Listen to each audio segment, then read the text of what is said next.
श्रीमन्नारायण नारायण नारायण श्रीमन्नारायण नारायण नारायण श्रीमन्नारायण नारायण नारायण श्रीमन्नारायण नारायण नारायण।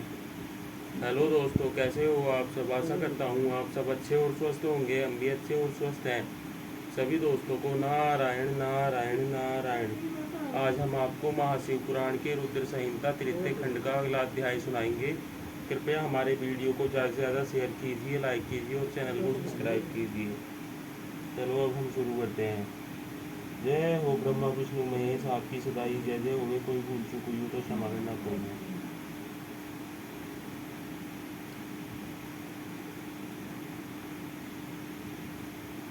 ओम नमः शिवाय, ओम नमः शिवाय, ओम नमः शिवाय। जय हो गणेश जी महाराज की जय, शिव जी महाराज की जय, माता पार्वती की जय, नंदी महाराज की जय।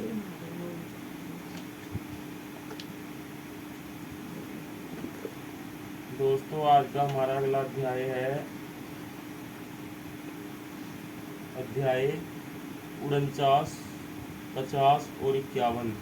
आज हम आपको 3 अध्याय पढ़ के सुनाएंगे। शिव के विवाह का उपसंहार, उनके द्वारा दक्षिणा वितरण, वर वधू का कोहबर और वास भवन में जाना, वहां स्त्रियों का उनसे लोकाचार का पालन कराना, रति की प्रार्थना से शिव द्वारा काम को जीवन दान एवं वर प्रदान, वर वधू का एक दूसरे को मिष्ठान भोजन कराना और शिव का जनवासे में लौटना। ब्रह्मा जी कहते हैं, नारद, तदंतर मेरी आज्ञा पाकर महेश्वर ने ब्राह्मणों द्वारा अग्नि की स्थापना करवाई और पार्वती को अपने आगे बिठाकर वहां ऋग्वेद, यजुर्वेद तथा सामवेद के मंत्रों द्वारा अग्नि में आहुतियां दी। तात उस समय काली के भाई मैनाक ने लावा की अंजलि दी और काली तथा शिव दोनों ने आहुति देकर लोकाचार का आश्रय ले प्रसन्नतापूर्वक अग्निदेव की परिक्रमा की। नारद, तदंतर शिव की आज्ञा से मुनियों सहित मैंने शिव विवाह का शेष कार्य प्रसन्नतापूर्वक पूरा किया। फिर उन दोनों दंपति के मस्तक का अभिषेक हुआ। ब्राह्मणों ने उन्हें आदरपूर्वक ध्रुव का दर्शन कराया। तत्पश्चात हृदयालंबन का कार्य हुआ। फिर बड़े उत्साह के साथ स्वास्ति वाचन किया गया। इसके पश्चात ब्राह्मणों की आज्ञा से शिव ने शिवा के सिर में सिंदूरदान किया।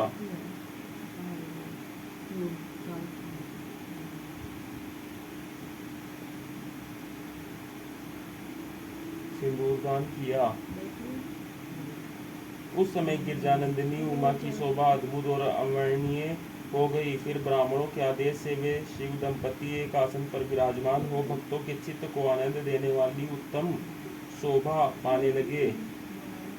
मुने, तदंतर अद्भुत लीला करने वाले उन नवदंपति ने मेरी आज्ञा पाकर अपने स्थान पर आ शस्त्र प्राशन किया।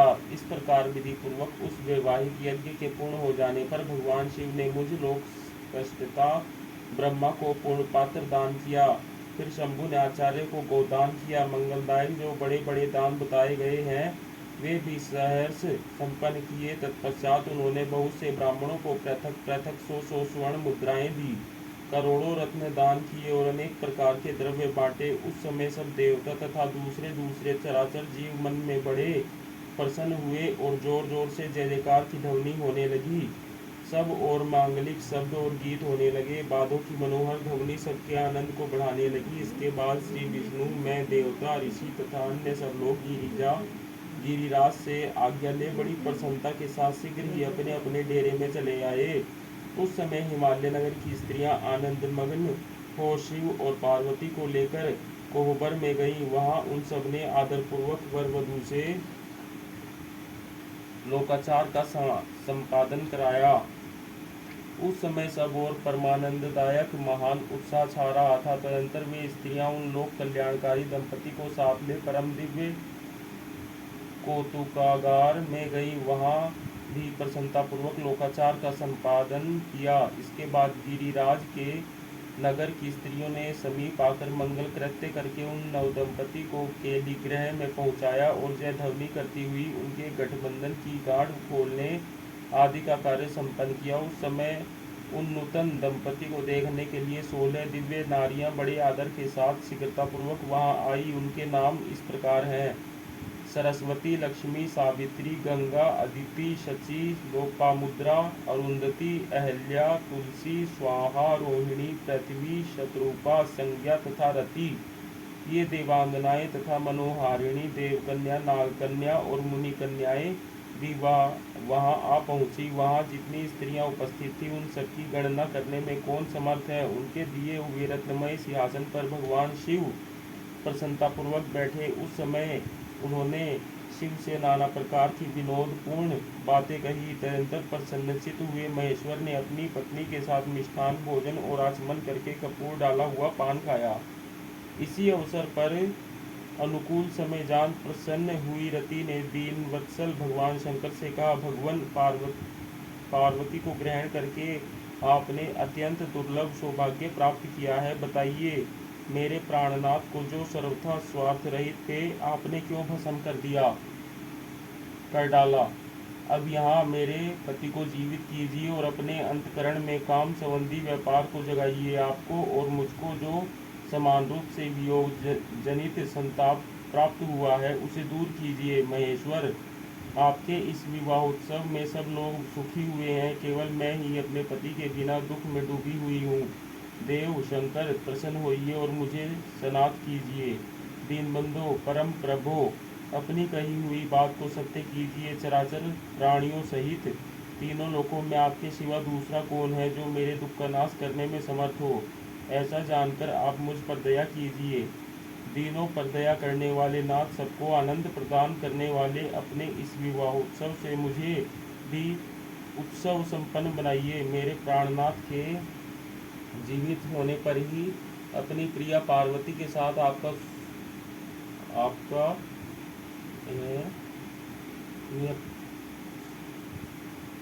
विहार होगा, इसमें संशय नहीं है। सर्वेश्वर, आप सब कुछ करने में समर्थ हैं, क्योंकि आप ही परमेश्वर हैं। यहाँ अधिक कहने से क्या लाभ। सर्वेश्वर, आप शीघ्र मेरे पति को जीवित कीजिए। ऐसा कहकर रति ने गांठ में बंधा हुआ कामदेव के शरीर का भस्म शंभु को दे दिया और उनके सामने हा नाथ कहकर रोने लगी।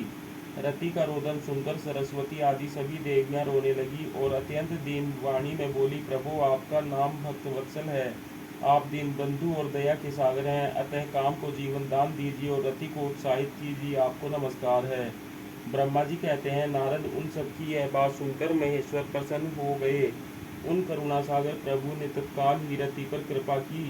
भगवान शूलपाणी की अमृतमयी दृष्टि पड़ते ही पहले जैसे रूप, वेश और चिन्ह से युक्त अद्भुत मूर्तिधारी सुंदर कामदेव उस भस्म से प्रकट हो गया। अपने पति को वैसे ही रूप, आकृति, मंद मुस्कान और धनुष बाण से युक्त देख रति ने महेश्वर को प्रणाम किया। वह कृतार्थ हो गई। उसने प्राणनाथ की प्राप्ति कराने वाले भगवान शिव का अपने जीवित पति के साथ हाथ जोड़कर बारंबार स्तुवन किया। पत्नी सहित काम की हुई स्तुति को सुनकर दयाद्र हृदय भगवान शंकर अत्यंत प्रसन्न हुए और इस प्रकार बोले। शंकर ने कहा, मनोभाव, पत्नी सहित तुमने जो स्तुति की है उससे मैं बहुत प्रसन्न हूँ। स्वयं प्रकट होने वाले काम, तुम वर मांगो, मैं तुम्हें मनोवांछित वस्तु दूंगा। शंभु का यह वचन सुनकर कामदेव महान आनंद में निमग्न हो गया और हाथ जोड़ मस्तक झुकाकर गदगद वाणी में बोला। कामदेव ने कहा, देव महादेव, करुणा सागर प्रभु, यदि आप मुझ पर प्रसन्न हैं तो मेरे लिए आनंददायक होइए। प्रभु, पूर्व काल में मैंने जो अपराध किया था उसे क्षमा कीजिए। स्वजनों के प्रति परम प्रेम और अपने चरणों की भक्ति दीजिए। कामदेव का यह कथन सुनकर परमेश्वर शिव प्रसन्न हो बोले, बहुत अच्छा। इसके बाद उन करुणानिधि ने हंसकर कहा, महामते कामदेव, मैं तुम पर प्रसन्न हूँ। तुम अपने मन से भय को निकाल दो, भगवान विष्णु के पास जाओ और इस घर से बाहर ही रहो।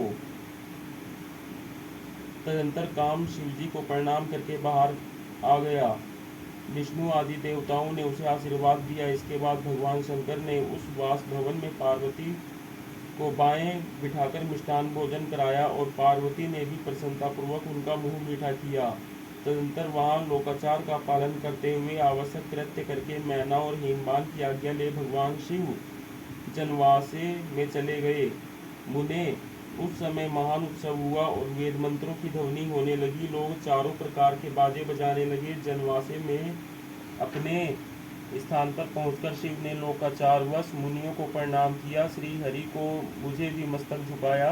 फिर सब देवता आदि उनकी वंदना की। उस समय वहां जय जयकार नमस्कार तथा समस्त विघ्नों का विनाश करने वाली शुभदायिनी वेद ध्वनि भी होने लगी। इसके बाद मैंने भगवान विष्णु ने तथा इंद्र ऋषि और सिद्ध आदि ने भी शंकर जी की स्तुति की। गिरिजा नायक महेश्वर की स्तुति करके वे विष्णु आदि देवता प्रसन्नतापूर्वक उनकी यथोचित सेवा में लग गए। तत्पश्चात लीलापूर्वक शरीर धारण करने वाले महेश्वर शंभु ने उन सबको सम्मान दिया। फिर उन परमेश्वर की आज्ञा पाकर वे विष्णु आदि देवता अत्यंत प्रसन्न हो अपने अपने विश्राम स्थान हो गए। ओम नमः शिवाय, ओम नमः शिवाय, ओम नमः शिवाय। जय हो ब्रह्मा विष्णु महेश, आपकी सदाई जय जय होवे। कोई भूल चूक हुई हो तो क्षमा करना प्रभु। दोस्तों आज के लिए इतना ही। सभी को नारायण नारायण नारायण।